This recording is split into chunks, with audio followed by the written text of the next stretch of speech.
wake up and realize had it all. Hey, how you doing out there? Welcome to another episode of Open Doors. It's your brother, Chris Harris. I'm so grateful that you took the time to check out Open Doors, to check out this episode. And I know we're going to have an awesome time discussing the topic that I have today. Before we get started, I need you to hit that subscribe button. Come on now. Come on now, hit that subscribe button because here at Open Doors, we're dropping episode after episode, interesting topics, controversial topics, things that me and you, we need to discuss. And I don't want you to miss out. So anytime you hit that subscribe button, anytime we drop an episode here, it comes right to you. And as I always say, don't forget to share this podcast, this episode to the people that you know. All right, let's get started. I want us to have a deep discussion today. Now, as we have this discussion, as I introduce my topic today, I don't want you to think that I'm sitting here like I have all the answers. I'm not doing that. I just want me and you to have a discussion. I want us to start a conversation. Now, probably a couple of months ago, Republican Congressman Byron Donalds, he made some controversial statements in regards to the black family and most importantly, or more specifically, the black family during the Jim Crow era. Jim Crow era. I have a video that I want to play of him making those statements. And then I just want to come back and have a discussion based on what he said. All right. Let me play the video and then we'll jump right into our conversation. Okay. The list of finalists who are groveling to become Trump's vice president includes Marco Rubio, Elise Stefanik, J.D. Vance, and North Dakota Governor Doug Burgum. But Florida Congressman Byron Donalds hit a new low when he told a room full of black Republicans that he misses the quote-unquote good old days. Watch. During Jim Crow, the black family was together. That's right. During Jim Crow, more black people were not just conservative, because black people are always a bit conservative-minded, but more black people voted conservatively. And then H.E.W., Lyndon Johnson, and then you go down that road, and now we are where we are. It's hard to hear him a little bit, I think. But he's basically saying that during the Jim Crow period, which is post-slavery, like 100 years later, black people were in better condition than they are now, right? When there were slave patrols and Yeah. things like that. Well, you know, listen, I can't say it any better than our House Minority Leader, Hakeem Jeffries. So let's take a look at what he said. We were not better off when a young boy named Emmett Till could be brutally murdered without consequence because of Jim Crow. We were not better off when black women could be sexually assaulted without consequence because of Jim Crow. We were not better off when people could be denied the right to vote without consequence because of Jim Crow. How dare you make such an ignorant observation? You better check yourself before you wreck yourself. I'm going to leave that right there. So Byron Donalds made some interesting comments in regards to the black family being together during the Jim Crow era, being better during the Jim Crow era. And he caught a lot of slack. He caught a lot of heat. Now, I think that the way the media took what he was trying to say was not exactly what he was trying to say. I think he was just talking about the unity of the black family. Now, he could have went about it a little better by not bringing up the Jim Crow era, but not bringing up Jim Crow, because when you talk about Jim Crow for black people, it's a very sensitive and it's a very emotional time period in black history, and also a very emotional topic when it comes to black people, when it comes to African Americans. Now, maybe he did that. I know I heard conversation that he was just trying to push the button because he was trying to be Trump's running mate as the vice president, and he wasn't chosen anyway because Vance was chosen. But maybe that was the reason. I don't know. But I think just looking at it, I think that the way the media jumped on it and the way they took it, I think it was not what he intended it to be. I think he was trying to say that if you look at the black family now versus the black family in the Jim Crow era, the black family was together. The black family was unified, even during the heat of that racist era. So that lets me know, just jumping off the back, that racism, from just the face value of it, is not something that separates the black family. Because even in that racist time frame, and we know the Jim Crow era, we know what was happening with black families, we know what was happening with black people in America, but the black family was more unified. And we can agree to that. But I don't really want to talk about the Jim Crow era. I don't want to talk about Byron Donalds, but he poked the bear when it comes to me. He poked the bear talking about the black family. And he was talking about LBJ, and when LBJ passed the Great Society, his programs, and just the black family and its status at that moment. And then fast forward ahead, looking at the black family up to today, he poked the bear. And this is what I want to talk to you about. And like I said, I'm not going to sit here and act like I have all the answers. That's not why I'm up here. You may disagree with what I'm saying. You may say, no, you're misguided. But I just want us to have a conversation about this. And this is my topic. Has social welfare programs crippled the black family? Have social welfare programs crippled the black family?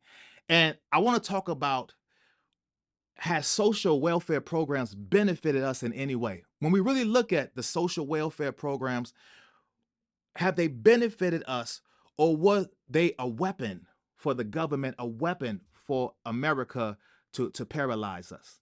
I also want to talk about, why are we so, what's the word I can say? What's the word I can say? Why are we so embedded in our mind? Why are we have embedded in our mind that we have, or we need these social welfare programs to survive? That's another thing I want to talk about today. So I want to talk about, does the social welfare programs in this state, how have the black family fared when it comes to these programs? Have these programs crippled black America? And why, if we look at black America, and we look at, and not every black person, not every black family, but when we look at the black status, or the black family as a whole, we see as a whole that the black mind feels that we must have these social welfare programs to survive. Basically, we believe that in order to survive, we must live off the government. Now, I know the foundation, just getting started, I know the foundation of it all. When I look at the black family and the black family's grasp for these social welfare programs, when I go back to the foundation, when I go back to the root of it, I know that the root of it, or the foundation, is racism and the prejudice and the atrocities that this nation has dealt the black family. I know that. I know that. The disenfranchisement of black America, the systematic racism of black America. Not even talking about slavery before that. The different laws, like we talk about the Jim Crow laws. I know that the root of it is prejudice. The root of it is discrimination. And the root of it is racism. I know that. So that's the root of it. Because I'm looking at these social programs, and I did some research, the social welfare programs. I was going back to the New Deal in Franklin D. Roosevelt, and the New Deal, and when these subsidies, as they call them, first came into play to try to help against the Depression era. I was looking at just the state of America. These programs were supposed to help Americans get back on their feet from the Depression, and Americans who were struggling financially and struggling, economically, to have a foot in this economy. But it really didn't benefit the black man or the black woman, because the discrimination and the racism in this country made it hard for black people to even get the subsidies. There were so many different state laws passed where these subsidies were available that made it difficult. Not even looking at the resources that black people had during that time. They didn't have the jobs as the white person. They didn't have the housing as the white person. They didn't have the education system as the white person. They didn't have the resources. So no resources plus the racism that is before them. Even if these subsidies are there, the black man or the black woman can't get their full share of them.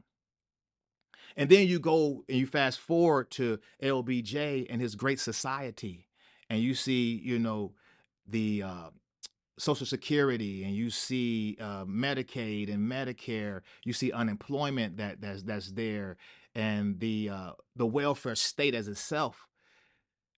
Were these programs really a benefit to Black Americans? Because Black America has been so beat down over the course of history.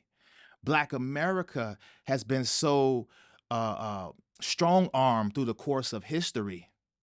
Could it be that the government finally said, you know what, let's give them a little something to act like we're on their side. Let's give them a little something to make it feel, because when you're oppressed the way you're oppressed, and if someone throws you a quarter, that quarter was going to look like $1 million. When you have nothing, it's just like a homeless person on the street. When a homeless person doesn't have what we say a pot to piss in, and then someone comes and give them $1, that dollar is like $1 million to them because they don't have a pot to piss in. So when you're looking at Black America, because America, the country, had its foot on the blacks' necks, and they didn't have the resources. Now here comes the government and say, oh, we're going to help you. We're going to help you. We're going to give you a little something, something. We're going to give you a little welfare. We're going to give you a little benefit to help you. But really, was it beneficial? Was these welfare beneficial, or was it really pushing the dagger in Black America deeper? Because they don't have resources. And now you say, I'm going to come and give you a little something. LBJ, when he came with the Great Society program, he said that, oh, this is a fight against poverty. This is an attack on poverty. The educational aid, the different welfare benefits, the food assistance, these different programs that came out with LBJ and so on and so on. He said this is an attack on poverty. Well, man, it's 2024 and we're still in poverty. So how was this an attack on poverty? But the government kept spoon speeding Black America this propaganda that, oh, we're here for you. We're here for you. Let's go and even talk about the federal government as a whole. The federal government was never made for us to live off of on. The federal government was made because when America had independence, when there was the independence, the federal government was made to make sure that the citizens kept their liberties. So it was there to protect the liberties of the nation. It wasn't there to help you live. It wasn't there to provide for you. That's what in the federal government. But all of a sudden, these programs came and they said, oh, we're going to help you. We're going to help you get a little bit to make it in this society. So they came with these social welfare for programs. Now, social welfare programs has its place. If someone loses their job, unemployment benefits has its place. I've got laid off before. Those benefits for that time in the space, 6 months, whatever it is, has its place. If you're struggling to get on your feet, food stamps has its place. As you get older and maybe you can't work a regular job, the Social Security benefits has its place. I'm not knocking the welfare program. I'm not knocking these social welfare benefits. I'm just asking a question. Was it put in place to help us, or was it put in place to cripple us as Black America? Because I did a lot of research on these programs. When Blacks actually started getting the welfare benefits, there came this rule to get welfare that no man could be in the house. No man could be in the house. The no man in the house rule. So as a family, in order to get benefits, now I said the resources are not there for Black America. The jobs that Black men can get are not enough to provide for their family. So we need some assistance, right? We need some assistance. Like I said, that handout when you have nothing seems like a lot. I used the example of the homeless person getting $1. It seems like a lot because you have nothing. You don't have a pot to piss in. So as a Black American in those times, we didn't have the resources. We are struggling. I'm a man. A man is supposed to, provide for his family. A man is supposed to cover his family. I can't get a good paying job to provide for my family. You know what's so interesting? The show Good Times, it was a comedy, but when you look at the storylines of the character, James Evans, who, John Amos, who recently passed away, I saw on the news, God rest his soul. His when he was there on that show, just the storyline was really a storyline of Black America, because you see a dad who's a dad. He's a father trying to raise his family, but he doesn't have the resources. He doesn't have the education. He doesn't have enough to provide for his family, even though he's a father in the house, trying to do the best that he can. Now, going into real life, it happened to a lot of fathers, happened to a lot of men. Now the welfare is there. Oh, I need a little assistance. But then they say no man can be in the house. If you have a man in the house, you can't receive the benefits. So what are we supposed to do? Because we need to provide for our kids. We need to provide for our families. So men now, Black men now, had to leave the house, leaving their wife, leaving their children, just to get some benefits where really wasn't nothing. But to them, because they didn't have anything, was something. So I ask you again, was this something to help Black America, or was it something to cripple Black America? Because a house that has a father and a mother in it is more likely to be a successful house. It's more likely you will see the sons and the daughters of that house be successful. But proven research tells us when a father is not in the house, you see the results. You see what happens. The family struggles. No man in the house, you see the kids, they result to violence. Some they result to other things that just poison the family. And as a man, you feel like, hey, my kids, I'm a man, I'm a father, I want to provide for my kids, but I can't. And because this welfare system is there and it said I can't be in the house, then I'm better off with, or my family is better off with me not even being there. So the men leave. So then you saw a lot of men leave their family just in order for the women and the family to get the benefits. And then the government started increasing the benefits more. So the women who are raising, the mothers now who are raising these kids, in order to survive and get the benefits, it's better for me to be a single mother. And then you see this cycle, and then you see this cycle, and then you see these different things happen in our Black community, and it becomes just a flood of different things to come. And you see the Black family and the Black community become tarnished. It becomes tarnished. And I don't want to go into the other stuff, the war on drugs and the different things like that, the what we call the new Jim Crow now, the mass incarceration now of Black people. I don't want to go into that. I just want to stick to the social welfare programs, because I'm asking again, are these programs, or were these programs beneficial to the Black family, or were these programs just a weapon to disarm the Black family, a weapon to cripple the Black family? And like I said earlier, because Blacks didn't have the resources, Blacks felt, hey, a little bit that they're giving me because I don't have the resources. You know, when you have a door slammed in your face all the time, you're trying. You know, I wasn't there around that time, but I can just envision the Black man, the Black woman trying, the Black family trying to make ends meet, trying to make it. But when you're looking at around you, you say, man, we don't have the resources. I'm trying, but what job can I get? What can I do? You know, you're looking at everything around you. Now the government lends a hand, say, hey, I'll give you a little bit. You look at that as help. But the question is, was it really help? Or was it an agenda? You know, I had an episode recently when I was talking about why do Black people always vote Democrat? Because ever since I've been born, and I'm in my 40s, ever since I've been born, when I look at The black people I know, and I look at my black community, we always vote Democrat. I was saying places like Chicago and you know, and the northern part of Illinois, it's a Democratic stronghold. It's not even the discussion. They vote Democrat. And I asked why. But could it be that the Democrats, because LBJ was a Democrat, and they say was the most racist person you can know. I saw an article at MSNBC, and it was talking about the legacy of LBJ, you know, Lyndon B. Johnson, and they were saying that he was the pioneer, they say, of civil rights. But they also say he was a racist.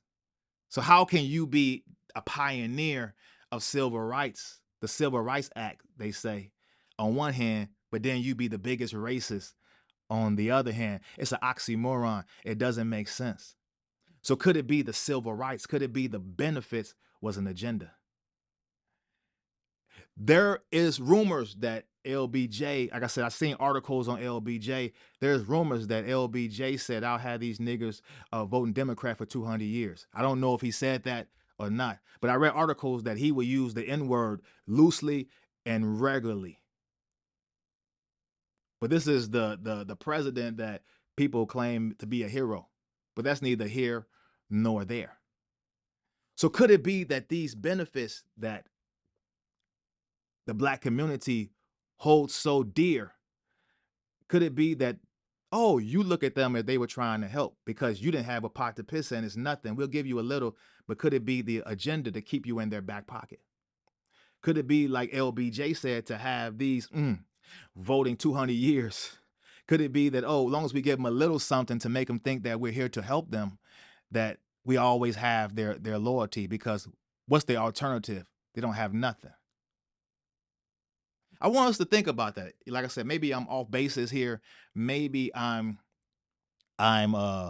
wrong here. I'm not saying, I would never sit here and say I have all the answers. I would never say my opinion or my viewpoint is the only one, or take it, it's the gospel. I'm not going to say that here, but I want us to have a conversation. I think it's an interesting topic. I do. So when the congressman that I played earlier, Byron Donalds, when he made the comment, I think that the way he explained it, when he was talking about the Jim Crow era, he was talking about the black family being unified where it is today. I don't think it had anything to do with the Jim Crow era. And he probably shouldn't have mentioned Jim Crow, 'cause like I said, it's an emotional thing to say. You know, that's an emotional topic for black people because we know the state of black America during the Jim Crow era. But what I think what he was saying was that, and he said black people voted conservatively, and he made it more of a political pitch. And I'm not here to make any political pitch today, but what I believe it was before these social welfare programs, where black people didn't depend solely on these social welfare programs. And I mentioned a few minutes ago, I said sometimes when you've been the door closed, you know, in economics, they talk about unemployment. Let's talk about unemployment, right? There is this thing called the unemployed worker, right? You're unemployed. And then there's the one who's just given up. There's this one, I forgot the name of it. I haven't been in economics class for a long time. I forgot the name of it. But they talk about the person who is unemployed. You're unemployed. You're looking for work, but you haven't found work yet. You're unemployed. But then there's the person who is like, you know what? I'm not even looking for a job. I'm not even looking for a job because there's nothing out there for me that's beneficial. I've tried. I can't get anything. I'm not even looking for work. That person. And I feel like a lot of black people have become that person because I feel like at a time when you feel like you don't have anything, you say, hey, they're giving me something. This is better than the alternative. This is better than what I used to have. So they hold on to that because I look at a lot of black people in the black community, you know, like I said, it's nothing wrong with welfare benefits on the surface because they have its place. When you lose your job, if you become disabled, there are different scenarios where they have its place. I'm not someone who's against it, but I'm someone who's against you living off of it for the rest of your life. I'm against someone believing that I can't do anything to better my life, but just live off the government because the government was not created for us to live off of it. The government was not made for that. But the government became an arm for America to disabilize the black community, in my opinion, because it brainwashed us to believe that all we could do is take the benefits. No, no, no, no, no. That's where I'm going today. It brainwashed us to believe that's all we can do is take the benefits. You see people who don't want to get a job. They just want to live on Section 8. They want to live on subsidized housing. You see people who want to just take food stamps when they can get a job. You're healthy. You're young. You're healthy. You can get a job. You're better than that. Is your life just the little pennies they give you for food stamps? Is your life just the little pennies they give you for subsidized housing? That's what I want to talk about really today, because everyone who's listening to me, you're gifted, you're talented, but the government has made you believe, it's brainwashed you, and that's what we call mental slavery. You know, someone told me one day, they said, yeah, slavery ended, years ago, but we're still enslaved as black people because mentally we're enslaved. That's mental slavery, because you believe that you can't do anything with your life. You believe that you're not gifted, you're not talented, and God made each of us gifted and talented. You're more than a subsidy. You're more than the Section 8, the subsidized housing. You're more than just this and that, a little penny here, a little penny there, living off the government. So a lot of people won't move. They won't move. They sit and they waste their life living off the government when you should be owning your own business. You should be starting your own foundation. You can be doing so many different things to change the trajectory of your family and to change the trajectory of our communities. But we've been brainwashed to just go after these subsidized housing. You know how many people, when the stimulus check uh, came out, during COVID, how many people were just waiting on that? They didn't want to go back to work. They just wanted the stimulus check. They felt, oh, I can live off the stimulus check. There are a lot of people who don't want to even go to work. They just want to take unemployment benefits. How much unemployment benefits can you really get? What's that going to do for you? That's chump change. That's little. That's little. And you think, oh, I don't even want to work. I'm going to keep collecting unemployment. Mental slavery. Mental slavery. You're better than that. There is so much more to you than that. That the black community, in my opinion, the black community, we're much better than that. We're much better than that. And that's why I want to go. That it's time for us to bring back the black family. Because as I was saying, that I believe that the social welfare programs spearheaded the broken black family. We can go back to slavery. People talk about slavery, but it's true. If you do research, in the Jim Crow era, you didn't have as much brokenness in the black family. And this was a racist era. So it wasn't the racism on the surface. On the surface. Now, I believe the social welfare programs are systematic racism. That's a part of systematic racism. But on the surface, racism itself wasn't the reason for the broken black family. But I believe these social welfare programs spearheaded that, and it became a cycle, because now the man is leaving the house, because in order for my family to get anything, in their mind, I have to leave the house. And they became brainwashed by that, and now just running after the social welfare programs, the benefits, and they're not looking to better themselves. But it's time for the black man, it's time for the black woman, it's time for the black family to get up. It's time for the black family to unify. That's the first thing. We're killing each other. Our worst enemy is each other. It's not the police officer out there. Our worst enemy is ourselves. We hate ourselves. So when we see another black man that's looking at ourselves, we hate ourselves. It's time for us to love ourselves. It's time for us to unify. As much as black people have been through, there should be endearment. There should be black. You should never see a black person harm another black person. If you look at our history and much as we've been through, but as the Bible said, a house divided will not stand. So we have to unify first. We have to unify. And we have to come together and build back the black family. And it takes you. I remember somebody told me, they said, we asked the question, how can we, reconstruct our family? They told me it takes you. That means it takes one person to say, I'm going to do it. Then it takes the next person to say, I'm going to do it.